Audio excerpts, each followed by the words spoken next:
Hey, mau apa ini? Fuck. Jual lagi sewan kasamu ya. Yang dia lihat pun ada.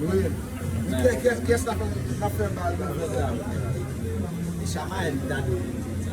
Ang pesa, siya man na pizza.